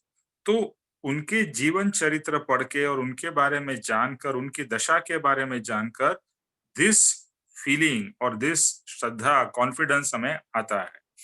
और उन्होंने जो कहा फिर उस बात में हर समय हमें शंका नहीं रहती, कभी भी नहीं रहती। रादर शुरू में तो ऑब्वियसली जैसे कहा आशंका रहेगी, कुशंका अगर हो तो कुशंका से निकलकर आशंका में आना है और फिर आशंका से भी समाधान होने पर वो शंका से मुक्त हो जाना है। तो उन्होंने जो कहा है उसके ऊपर में मुझे पूर्ण श्रद्धा, अंधश्रद्धा नहीं। देखो श्रद्धा और अंधश्रद्धा में बहुत जमीन आसमान का फर्क है। अंधश्रद्धा मतलब बस ब्लाइंडली एक्सेप्ट कर लेना और श्रद्धा है समझ के साथ में एक्सेप्ट कर। लेकिन एक बार श्रद्धा हो जाए फिर बार बार उसके ऊपर में वो नहीं करना है।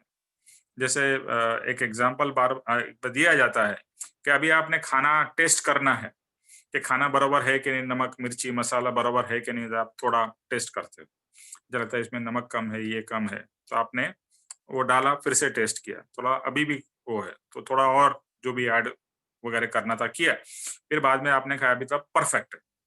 अभी आपको जब इस समझ में आ गया कि परफेक्ट है जो भी आपने रसोई बनाई है, फिर क्या बार बार उसको स्वाद चखते रहोगे कि बराबर है कि नहीं? जब भी आपने डिसाइड कर लिया कि परफेक्ट है, उसके बाद में क्या परफेक्ट से और वापस चेंज तो नहीं हो जाएगी ना, वो जैसी है वैसी ही रहेगी। तो इसी तरह से ज्ञानी को जानने में भले समय लगे, लेकिन एक बार ज्ञानी हमारे सच्चे ज्ञानी है और वह ज्ञानी में पूर्ण श्रद्धा हो जाए, फिर वापिस शंका नहीं उत्पन्न होनी चाहिए। और कभी-कभी हो जाती है, तो शंका का समाधान कर लेना चाहिए। तो श्रद्धा वह बहुत ही इम्पोर्टेंट है और श्रद्धा के अंदर में शंका आ जाएगी, तो it is like a bucket with a hole. श्रद्धा के कितने भी आप पानी डालो, तो वो होल में से पानी, शंका के होल में से पानी जाता ही जा रहा है, पानी जाता ही जा रहा है। और आप लगते हैं मेरी प्रगति क्यों नहीं हो रही? क्योंकि शंका अभी तक आपकी रिज़ॉल्व नहीं हुई है। आपको पूर्ण श्रद्धा ज्ञानी में आई नहीं। और मैंने तो ये बात देखा है कि पप्पा जी के अंदर में, मैं इसके लिए पप्पा जी की बात कर सकता हूँ because I have seen that. Kripanu Dev के केस में हम जानते हैं कि सौभाग भाई है, लल्लू जी मुनि है और अंबालाल भाई है और जूठा भाई।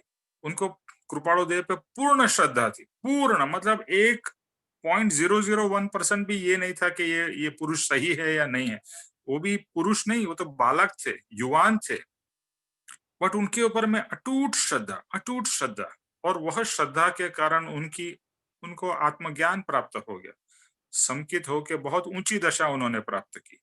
तो ज्ञानी के प्रति जब भी इतनी बलवान श्रद्धा होती है, और मैंने पापा जी के केस में भी देखा है कि जो लोग की बहुत अच्छी प्रगति हुई है, उसमें एक फैक्टर कॉमन था, पापा जी के प्रति श्रद्धा, कि ये सद्गुरु है, ये सच्चे सद्गुरु है। और बहुत ही श्रद्धा श्रद्धा है तो साथ में अर्पणता आ जाती है। तो इस तरह का जब भी भाव होता है तो वहां पर शंका तो नामो निशान रहता नहीं है। और वापिस ये मैं अंधश्रद्धा नहीं कहूंगा, मतलब श्रद्धा है, समझ पूर्वक है, अनुभव की श्रद्धा है।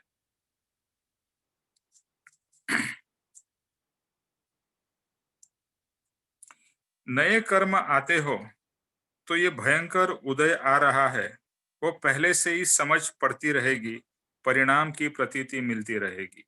अभी जैसे जैसे आत्मिक दशा बढ़ेगी, जैसे हम यहाँ पर बात कर रहे हैं, तो जैसे जैसे आत्मिक दशा बढ़ेगी ना, तो आपको जो होने वाला है उसकी कहीं ना कहीं पर एक भनक लगेगी, एक कहीं ना कहीं पर अंदर से लगेगा ये अभी ऐसा होगा, अभी बहुत अच्छा होने वाला है, ऐसा अंदर से लगेगा, या ऐसा भाव आएगा कि अभी कुछ बहुत बुरा होने वाला है। और वो बात सही भी निकलती है। तो जैसे जैसे आत्मा की प्रगति होती है, तो जो भी उदय आने वाला है उसका पहले से ही एहसास हो जाता है। तो ये एक इंडिकेटर है कि दशा कैसी है। पर जो जीव ये मार्ग नहीं मिला है, उन लोगों को तो शंका रहने वाली है। और मतलब जो भी लोग हैं जिनको नहीं मिला है, वो तो ये सब शंका करते रहेंगे कि क्या भगवान महावीर मोक्ष में गए थे, क्या ऐसा था, क्या वैसा था, क्या प्रूफ है। तो ये जो प्रूफ, ऑब्वियसली कोई चीज, हर एक चीज का आपको प्रूफ, जैसे बताओ कि मुझे आत्मा दिखाओ, कोई कहे कि मुझे आत्मा दिखाओ, भाई जो चीज दिखती नहीं उसको आप दिखा कैसे सकोगे। लेकिन वो लोग इंसिस्ट करेंगे, नहीं आत्मा देखना ही है मुझे। फिर बोलेंगे नहीं दिखते, आप मुझे नहीं दिखा सकते, इसके लिए आत्मा नहीं है। इसी तरह से मोक्ष मुझे मुझे नहीं दिखाई दे रहा है, इसके लिए मोक्ष नहीं। लेकिन ज्ञानी पुरुष बता रहे हैं, और इस तरह से भगवान मोक्ष में गए हैं, महावीर मोक्ष में गए हैं, राम मोक्ष में। तो इस तरह से जो मोक्ष मोक्ष के बारे में जब भी सत्पुरुष से सुनते हैं और समझ आती है और श्रद्धा आती है, फिर वहां पर निशंकता होती है और अपने ही अंदर से ये आवाज आती है। और अगर शंका रहेगी तो धर्म के नाम पर कितनी भी क्रिया करे तो वो सफल नहीं होगी। ये तो हम सब लोग मानेंगे कि शंका के साथ में किया हुआ कोई भी काम अच्छा नहीं होगा। अब तक अनेक भवों से हम ऐसे ही करते आए हैं, पर अब परम कृपाणु देव के कारण सत मार्ग और सत पुरुषार्थ की समझ पड़ी है। यानी कि जहां कोई भी प्रकार की शंका रहती हो, तब तक जीव को कोई काम सफल नहीं होगा, ऐसा सबका अनुभव है। तो शंका है तो पहले शंका का समाधान करिए। कुछ भी करने से पहले, जैसे बताया कि हम मार्ग पे जा रहे हैं, जैसे आपको डाउट है कि क्या ये बॉम्बे टू दिल्ली का मार्ग है या नहीं है, तो हम क्या करते हैं, 4 जन को पूछते हैं ना कि भैया ये सही मार्ग है, क्या यही बराबर है, लेफ्ट है, राइट है, क्या है। और 4 जन से हमें कंफर्मेशन मिल जाता है, देन वी आर श्योर कि यस, राइट मार्ग पे, फिर गाड़ी दौड़ाओ। इसी तरह से ये मार्ग पे अगर हम चल रहे हैं और प्रगति करना है हमें, तो शंका को पहले निकालना पड़ेगा। यानी निकालना पड़ेगा, यानी फोर्स करके बाहर नहीं निकालना है, शंका का समाधान करना है। कुछ भी डाउट हो तो जरूर दूसरे लोगों से मतलब ऐसे लोगों से पूछिए जो सही जवाब दे सके या जिनकी ऐसी दशा हो। और लास्ट हमारे पास में रिजॉर्ट तो है ही कि ज्ञानी पुरुष स्वयं मौजूद है, तो शंका हो उनसे ही बात कर लो, उनसे ही पूछ लो, या दूसरे कोई जो भी सीनियर हो उनसे बात कर लो।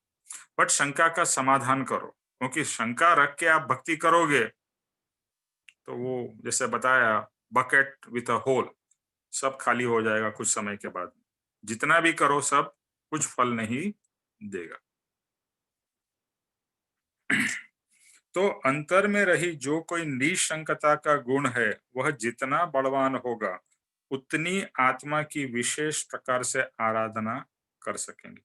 क्योंकि ये शंका एक बार निकल जाएगी ना और निशंकता आ जाएगी, तो हम इतने फोर्स से, इतने जोर शोर से, उमंग से हम श्रद्धा के साथ में भक्ति और पुरुषार्थ और वांछन और चिंतन मनन एकदम जोर शोर से, यानी ये आराधना हमारी होगी।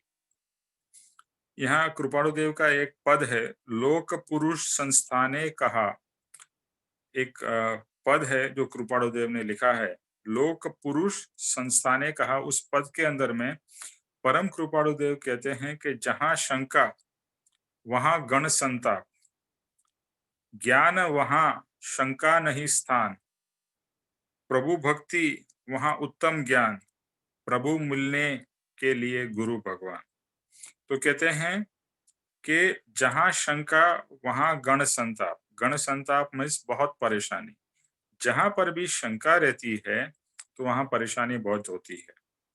और ज्ञान वहां शंका नहीं स्थान, जहां ज्ञान प्रकट हुआ वहां शंका नहीं रहेगी। जैसे आपको कोई मैथमेटिक्स का प्रॉब्लम सॉल्व किया करने को दिया जाए और आपको बराबर आता नहीं हो कि 2+3 = 5 या 4 या 6, लेकिन कोई एक्सपर्ट मिले कि 2+3 = 5 और आपका भी जवाब 5 है, तो you feel okay I am right. ये तो मैं एक सिंपल एग्जांपल बता रहा हूँ। तो इस तरह से जब भी ज्ञानी पुरुष मिलते हैं और हमारा और ज्ञानी का चीज टैली होती है, तो हमें लगता है कि हम राइट प्रोग्रेस कर रहे हैं और ज्ञानी के साथ में हमारी चीज टैली हो रही है। तो वहां यहाँ कहा कृपाणुदेव ने कि जहां ज्ञान, यानी अब तभी ज्ञान जब भी प्रकट हुआ तो वहां शंका को नहीं स्थान। जहां ज्ञान नहीं है वहीं पर शंका है ना, जहां ज्ञान है वहां कोई शंका है नहीं है। तो प्रभु भक्ति वहां उत्तम ज्ञान। अभी यहाँ पर प्रश्न आएगा कि फिर ज्ञान का प्राप्ति कैसे हो, तो कहते हैं प्रभु भक्ति वहां उत्तम ज्ञान। प्रभु भक्ति से ही उत्तम ज्ञान की प्राप्ति होगी। किताबें पढ़ने से ही सिर्फ ज्ञान नहीं मिलने वाला है, मेन तो प्रभु की भक्ति, ज्ञानी की भक्ति। तो प्रभु भक्ति वहां उत्तम ज्ञान। फिर कहते हैं प्रभु मिलने के लिए गुरु भगवान। कितना सिंपल वेज में उन्होंने लिखा है। मैं फिर से पढ़ता हूं, जहां शंका वहां गण संताप, जहां शंका वहां बहुत परेशानी, ज्ञान वहां शंका नहीं स्थान। जहां ज्ञान वहां शंका नहीं स्थान। प्रभु भक्ति वहां उत्तम ज्ञान। तो ज्ञान के लिए प्रभु भक्ति, भगवान की भक्ति। प्रभु मिलने के लिए गुरु भगवान। तो प्रभु से मिलन कैसे होगा? गुरु भगवान पर। और तो अभी लेट अस गो रिवर्स, के प्रभु के द्वारा गुरु भगवान से हमारी मिलन होगा, और वहां पर प्रभु की भक्ति जितनी उत्तम होगी वहां उत्तम ज्ञान प्रकट होगा। और जहां ज्ञान होगा वहां शंका नहीं रहेगी, और शंका नहीं रही तो बस प्रगति ही प्रगति है। तो जहां छोटी ऐसी शंका होती है वहां कितनी तकलीफ दुख का कारण होता है। ये मन का दृढ़त्व नहीं रहता तो फिर आत्मा का दृढ़त्व किस तरह से हो सकता है? जहां शंका होगी वहां मन में भी डाउट चलता रहेगा ना, ये बराबर है या नहीं है, ये मैं कर रहा हूँ, ये करना चाहिए या नहीं करना चाहिए। अगर मन में ही डाउट रहेगा तो आत्मा का दृढ़त्व हो ही नहीं सकता, यानी आत्मा का स्ट्रॉन्ग क्या कहते हैं, बिलीफ होगा ही नहीं अगर मन में डाउट चलता रहेगा। एक पल मात्र की शंका सब कुछ बिगाड़ देती है और गाढ़ कर्म का बंधन कर देती है। एक पल की जो शंका है वो भी बहुत भारी से भारी कर्म आपका बांध देती है।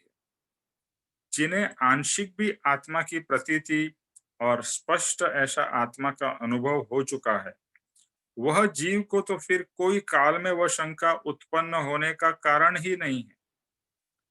जिन्हें आंशिक आत्मा की प्रतीति हुई है, अनुभव की बात नहीं हो रही, आंशिक आत्मा की प्रतीति हुई है और स्पष्ट अनुभव हो चुका है, भले उतना ही लेकिन स्पष्ट है, क्लियर है, वह जीव को फिर कभी भी किसी भी काल में शंका उत्पन्न होने का कारण नहीं है कि मैं आत्मा हूं या नहीं, क्या ये मार्ग सही है या नहीं है, क्या मेरी कर्म से मुक्ति होगी या नहीं होगी, क्या मुझे मोक्ष मिलेगा या नहीं मिलेगा। ये सब शंका वहां पर शांत हो जाएगी, क्योंकि शंका रहेगी ही नहीं। तो इम्पोर्टेंट क्या है? वह आत्मा का प्रतीति या आंशिक अनुभव, जिसको हम संकित या सेल्फ रियलाइजेशन कहते हैं। ये important, the most important step in spiritual path. फिर ऐसा जीव 24 घंटे रात और दिन यही लक्ष्य रहा करेगा कि जैसा मुझे आत्मा का अनुभव हुआ फिर आत्मा का अनुभव कभी हो कभी हो, बस वही उसके मन में और अंतरंग में भाव चलते रहेंगे। परम कृपालु देव आत्मसिद्धि में यही बात करते हैं। कौन सी बात? के वर्ते निज स्वभाव का अनुभव लक्ष्य प्रतीत, वृत्ति वह निज भाव में परमार्थ संकित। तो ये जो शुद्ध संकित यानी कि साक्षात आत्मा का अनुभव हो चुका है, वह 3 तरीके से यहाँ पर बताया है। तो पहला अनुभव यानी कि ध्यान दशा के अंदर गहरा चिंतन मनन के अंदर उतर जाए फिर शांत हो जाए, यानी कि जो शुद्ध संकित हुआ है वहां पर क्या है, 3 स्टेप्स है। तो तीन तरीके से बताया गया है कि पहला अनुभव में क्या है कि ध्यान की दशा है, और ध्यान की दशा में एकदम गहरा चिंतन है, मनन है, और अंदर ही अंदर आप उतरते जा रहे हो और शांत शांत शांति का अनुभव कर रहे हो। और फिर कुछ कारणवश बाहर आ जाते हैं, कंटिन्यूअस तो हम रह नहीं पाते हैं, और निकले और संसार के कार्यों में लग जाते हैं। फिर उपयोग तो ऑब्वियसली हमारा बाहर ही रहेगा, संसार के चीजों में रहेगा। फिर धर्म ध्यान की क्रिया जैसे कि प्रार्थना, विनंती, स्वाध्याय, पुरुषार्थ चलता रहे। भले हमारी वृत्ति बाहर में चल रही है, लेकिन ये एक बार ये अनुभव होने के बाद में अंदर से तो प्रार्थना है, विनंती है, ये सब क्षमापना है, ये सब चलता ही रहता है। उस वक्त पूरा बरोबर ध्यान में रहता है कि मुझे अनुभव दूसरा करना है। एक बार अनुभव हो गया, देखो ऐसा है ना, एक बार बहुत अच्छी चीज आपको मिल जाती है, जैसे आपको रसगुल्ला, बहुत ही बढ़िया रसगुल्ला आपको एक पीस मिला, उसके बाद में नेक्स्ट भाव क्या होगा आपका? अरे बहुत बढ़िया था, फिर से एक और खाना है, फिर से खा के फिर से भाव होंगे और खाना है। तो यानी कि वहां पर ये तो एक फिजिकल चीज का एग्जाम्पल दिया, इससे तो कहीं गुना ज्यादा बढ़िया आत्मा का जो अनुभव हुआ है, फिर यही भाव रहेगा कि अभी मुझे वापस कब ये अनुभव होगा, कभी होगा, कभी होगा। सो तीन भाव समकिति जीव को सतत ऑल द टाइम लक्ष्य में रहा करते हैं। क्या भाव? कि पहला अनुभव यानी कि धर्म ध्यान की क्रिया करते हैं, तब संसार के दूसरे छोटे बड़े काम कर रहे हैं, तब प्रतीति है कि जो अनुभव हुआ है वह बराबर याद है। और कुछ ऐसे कार्य के अंदर में चले जाए तो 2-2 घंटे तक आत्मा याद नहीं भी आए, संसार के अंदर तन्मय हो जाए, लेकिन वहां अचानक लक्ष्य आता है कि ये संसार में मैं तन्मय हो गया हूँ, ये मैं कहाँ संसार में डूब रहा हूँ, और फिर से उसमें से बाहर निकलता है। और भगवान के पास में फिर विनंती प्रार्थना करते हैं, वरदान मांगते हैं कि आपके तत्व की शंका मुझे पल भर के लिए भी न हो, और आपके रस्तों में अहोरात्रों, ये जो वचन है ना, कि एक पल भी आपके तत्व की शंका न हो, आपके रास्ते में अहोरात्र रहूं, ऐसी क्या है? विनती है, ऐसी प्रार्थना है, ऐसी इच्छा है, आकांक्षा और वृत्ति हो। यानी कि जैसे ही हम मोक्ष मार्ग में से संसार के काम में लग जाते हैं और वापिस आत्मा को और मोक्ष को भूल जाते हैं, तो वापिस तुरंत प्रार्थना होती है कि हे भगवान, मैं यहाँ कहाँ भटक रहा हूँ, प्लीज मुझे वापिस उसी मार्ग पे वापिस लेके आ जाओ, और मैं उस पे ही आगे बढ़ना चाहता हूँ। यानी कि मोक्ष मार्ग में दिन और रात मेरा लक्ष्य रहा करता। ये जो है ना, अहोरात्र, अहोरात्र मतलब दिन और रात, मोक्ष मार्ग में ही मेरा लक्ष्य रहे, आत्मा में ही मेरा लक्ष्य रहे, कि वर्तन मेरा इसी तरह से रहे कि जिससे आत्मा का कल्याण हो, और यही मेरी इच्छा और वर्तन रहा करे। तो भले आप संसार में चले जाओ, मतलब एक तो इम्पोर्टेंट है कि आत्मा का अनुभव, important, very important step is संकित या आत्मा का अनुभव। और वह आत्मा का अनुभव होने के बाद में शंकाएं तो ऑटोमेटिकली सब चली जाती है। उसके बाद में अनुभव हो गया, यहाँ पर कृपा जी ने कहा अनुभव लक्ष्य प्रतीत, फिर लक्ष्य यही रहता है कि फिर से मेरे को वापिस ऐसा अनुभव कभी होगा, वापिस कभी होगा, और वही उसकी प्रतीति यानी कि उसकी याद रहा करती है कि ये मुझे वापिस अनुभव करना है, वापिस मुझे ये आत्मा का शुद्ध अनुभव, पवित्र अनुभव जो मुझे हुआ है, मुझे वापिस करना है। भगवान कृपा करो, और संसार में कितने भी बह जाए, लेकिन वापिस आपका आत्मा ही आपको वापिस इस मार्ग पे खींच के लेके आएगा। जैसे कुछ लोगों ने शेयर किया और बताया कि भाई इतने दिन सत्संग नहीं था, तो आत्मा कुछ मिस कर रहा था, ऐसा लग रहा था। आई एम श्योर आप सबको कहीं ना कहीं ऐसा फीलिंग हुआ होगा। मुझे खुद ऐसा लगा कि इतने दिन का सत्संग नहीं हुआ तो कुछ मतलब अच्छा नहीं लग रहा था, ऐसा लगा था वापिस सत्संग में, इस फ्लो में वापिस आ जाए। सत्पुरुष की आज्ञा से स्तुति, नित्य क्रम, स्वाध्याय इत्यादि करना वह भक्ति है, और वह करते जो आत्महित के विचार आते हैं, कषायों की मंदता होती है, आत्मा के परिणाम स्थिर होते हैं, अर्थात आत्मा के अलग अलग गुणों की प्राप्ति होती है, वह धर्म है। तो सत्पुरुष की आज्ञा से हम क्या करते हैं? स्तुति करते हैं, नित्य क्रम करते हैं, स्वाध्याय करते हैं, ये सब जो करते हैं ये भक्ति के अलग अलग प्रकार है। और वह आत्महित को विचार में रखते हुए या आत्महित के लिए करना है। देखो, सिर्फ क्रिया करने के लिए नहीं करने हैं, आत्महित के लिए ये सब करना है। तो इसके कारण कषायों की मंदता होगी, यानी जो अभी हमने बात की, क्रोध, मान, माया, लोभ, वो कम होते जाएंगे। और आत्मा के परिणाम स्थिर होंगे। आत्मा के परिणाम स्थिर होंगे यानी आत्मा स्थिर होता जाएगा।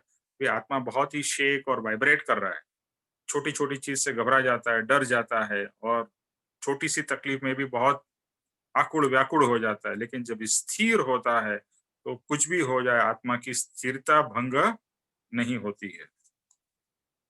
तो अनादि काल से आज तक शंका सागर में डुबकी मार के डूबता रहा। सर्वत्र घूमा फिरा और दृढ़ निर्णय पर आया हूँ कि एक पल भी आपके प्रति आपके आपके बताए हुए तत्व की शंका मुझे न रहे। आत्मा आपकी आज्ञा अनुसार निरंतर वर्तन करता रहूं। तो अब तक मैंने बहुत सारी शंकाएं कुशंकाएं की है, तो अभी भगवान मुझे अभी शंका के मार्ग से बाहर निकल के श्रद्धा के मार्ग पे आना है।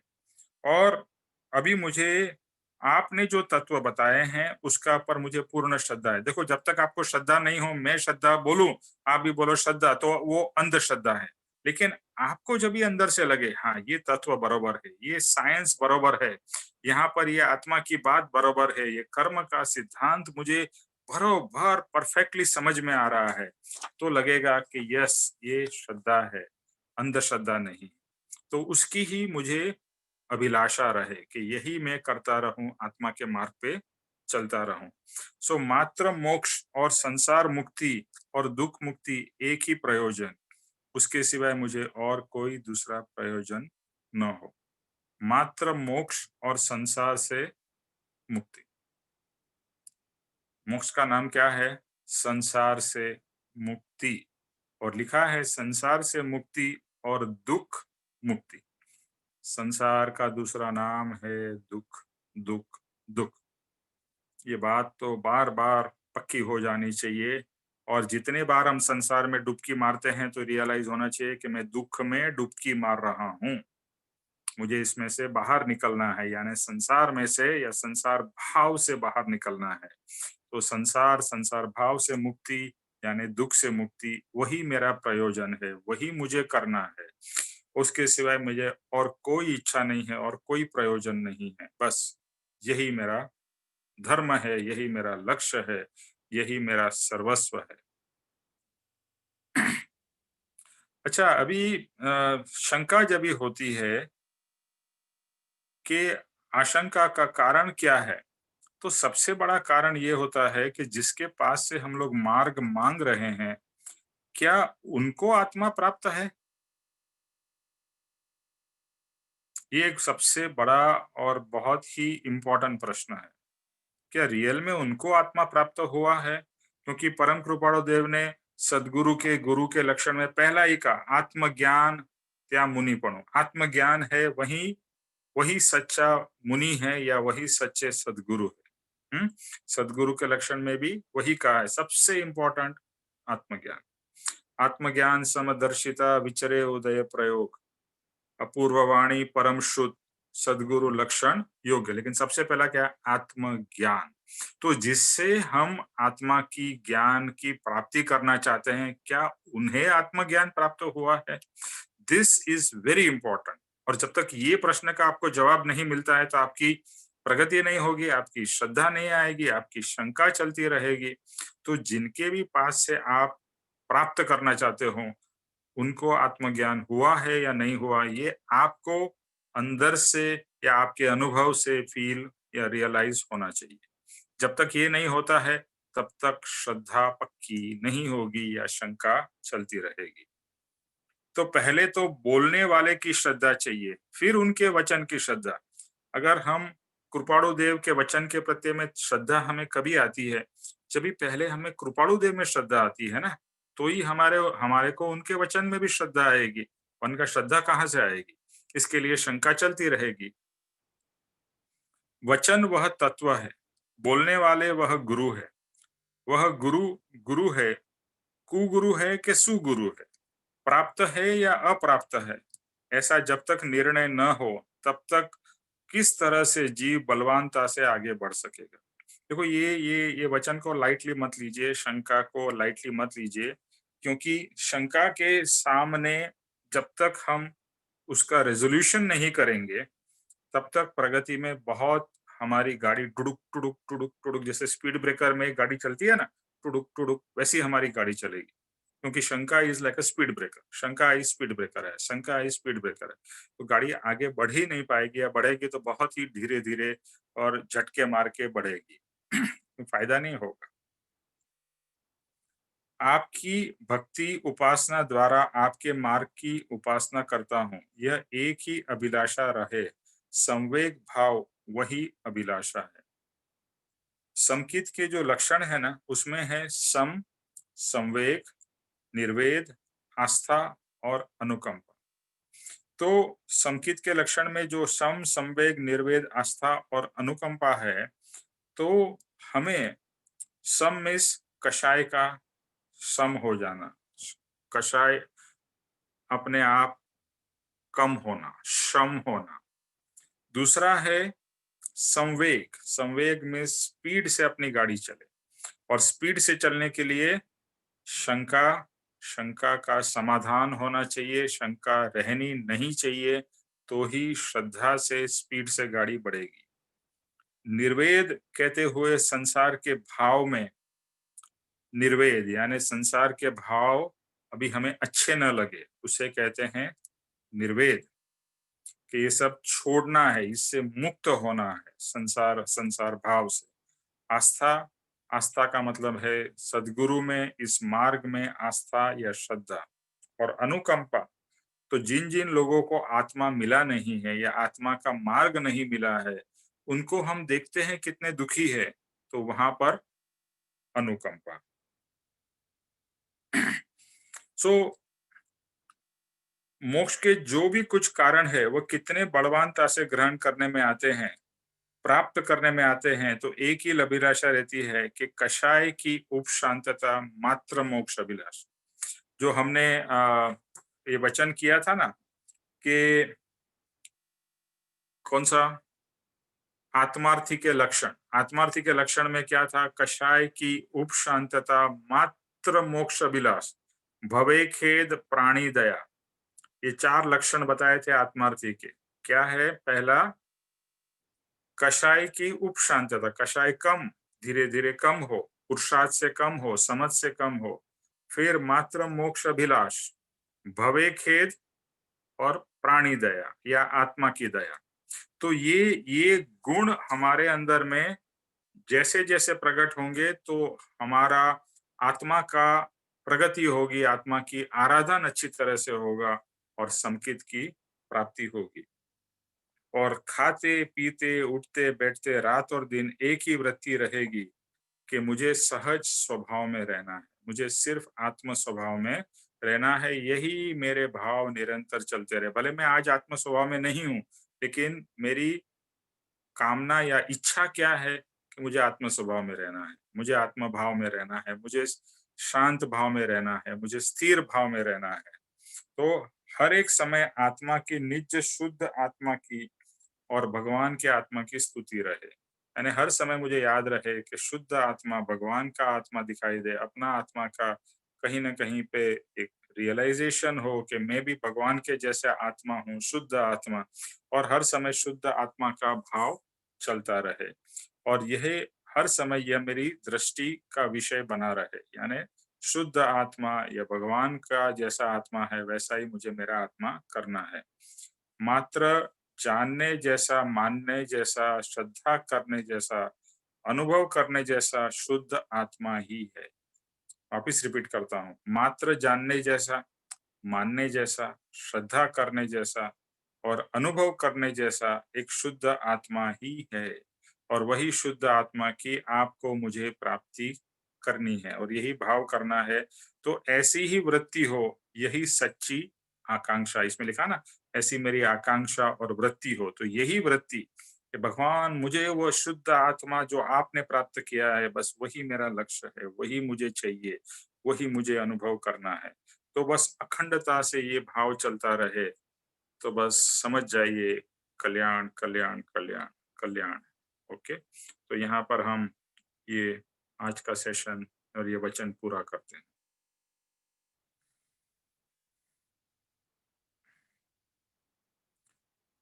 जो आज का हमने सत्संग किया है उसके रिलेटेड किसी को कोई प्रश्न है?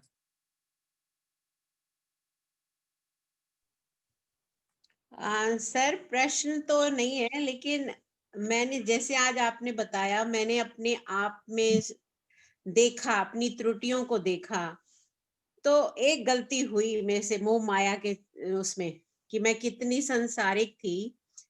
भाई दूज पे भाई को थोड़ा काम था और मैं तो जा नहीं सकती थी क्योंकि कोरोना के चक्कर में।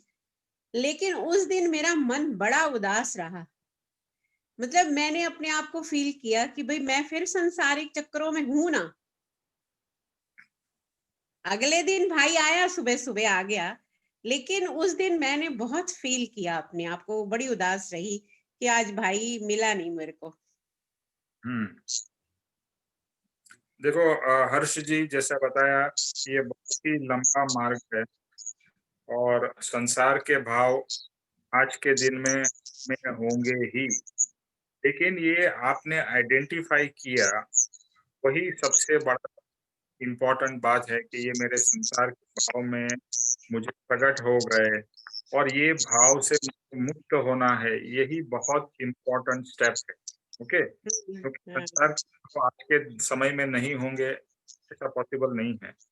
वो हो जाएंगे और होते ही रहेंगे कुछ समय तक, जब तक आत्मा की वैसी ऊंची दशा नहीं मिलेगी। लेकिन ये रियलाइज हुआ कि ये मेरे ऐसे भाव हो गए, संसार के भाव हो गए, तो बस उसकी फिर आइडेंटिफिकेशन, क्षमापना और फिर प्रतिज्ञा कि भाई ऐसे भाव से मुझे मुक्त होना है। जी बिल्कुल, वही रियलाइज हुआ कि मैं फिर संसारिक भावों में आ ही गई। Doesn't matter. देखो ये तो एक लंबा सफर है और इसमें कितनी हमारी ऐसी गलतियां होंगी या ऐसी स्थिति बन जाएगी और हमें लगेगा अरे ये मैं वापस कहाँ आ गया या आ गई। Doesn't matter. आइडेंटिफिकेशन जो बताया ना, हाँ जी, आलोचना, हाँ जी। हमारा दोष को आइडेंटिफाई करना वो सबसे पहला और इम्पोर्टेंट स्टेप है और फिर उसकी सर, समापना होती है। हाँ, सर ये जो श्री सद्गुरु भक्ति रहस्य है इसमें पुस्तक में, इसमें एक एक दोहा करके मैं जरा आपसे इसका अर्थ पूछ सकती हूँ हर बारी? हाँ, उसके लिए हम अलग से करेंगे। ओके, हाँ जी, ये समापना के बाद में अगर सबका इच्छा रही तो हम उसका विवेचन ब्रीफली कर सकते हैं, ठीक है ना? हाँ जी, ठीक है जी, थैंक यू। ओके, और किसी को कोई प्रश्न है या कुछ कहना है, ऐड करना है इस वचन के ऊपर?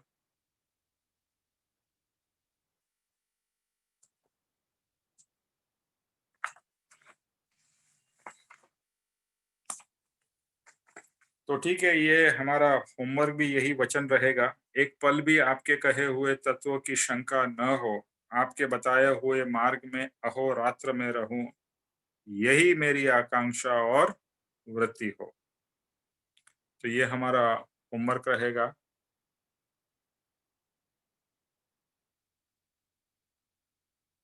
ओके, और उर्मिल आप जय स्वरूप करोगे? उर्मिल, निमिष भाई मैं सॉरी थोड़ा बाहर हूँ तो मेरे पास बुक नहीं है। कोई बात नहीं। अच्छा, मैं सरोज कल जी, नेक्स्ट क्लास में कर लूंगी मैं प्लीज। ठीक है जी। सरोज जी, सरोज जी,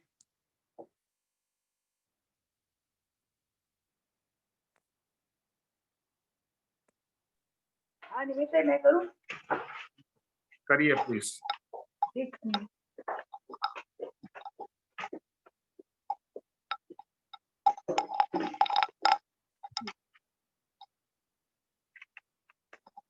जे स्वरूप समझा बिना पाम्यो दुख अनंत, समझाए ते पद नमो श्री सद्गुरु भगवन।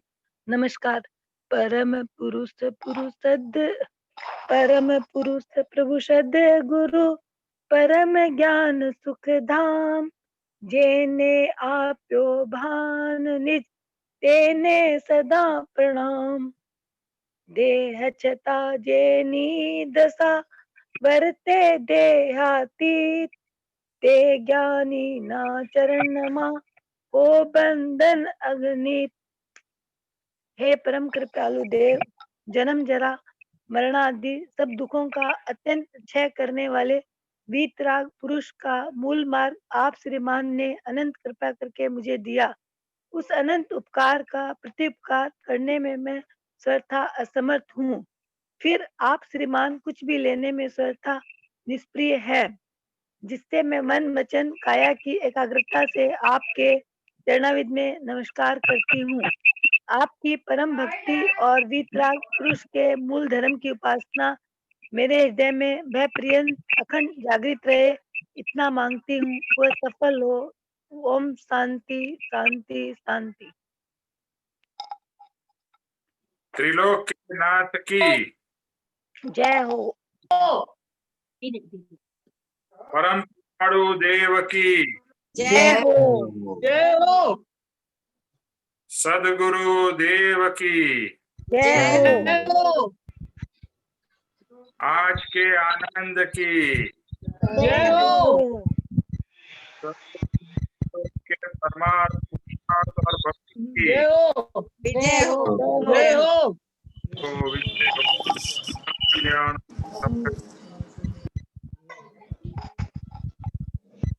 जय जय वंदन। जय सुखबंधन। रमेश भाई आज इसको ब्लेस करिए, he is the birthday baby. जय सुखबंधन। अरे वाह, यस बेटा, आपको जय बहुत सुखबंधन। आशीर्वाद और शुभकामना बेटा। कितने साल का हो गया thank you uncle, thank you. जी? Happy birthday. Thank you uncle. Happy birthday to you. Happy birthday. Thank you. Happy birthday. Thank you uncle Ravi. Happy birthday. Happy birthday. Thank you Nimesh भाई। Mridul happy birthday. Thank you Savita ji आपको बहुत बहुत मुबारक हो मृदुल का birthday. Savita ji मृदुल को happy birthday बोलिए मेरी तरफ से। सविता जी बर्थडे हाँ जी, मुबारक हो मृदुल, वो हैप्पी सुंदर है। Birthday. Happy birthday. Thank you बोलो सब। Thank you. अरे वाह, very good. God bless you Mridul, God bless you. Savita ji Savita ji कितने साल हो गए उसको? 27। 27। हाँ, very good, 27 young. Okay, very good. Have a very nice birthday बेटा। थैंक यू निमेश भाई। Hello. Thank you. Thank you Nimesh भाई। जय सचिदानंद। निमेश भाई आप कब है? अभी फ्राइडे हेलो। को, अभी हाँ? ये फ्राइडे को, शुक्रवार फ्राइडे को। को। ठीक है। आओ जो आओ जो अंकल, आओ जो। आओ जो, बाय बाय।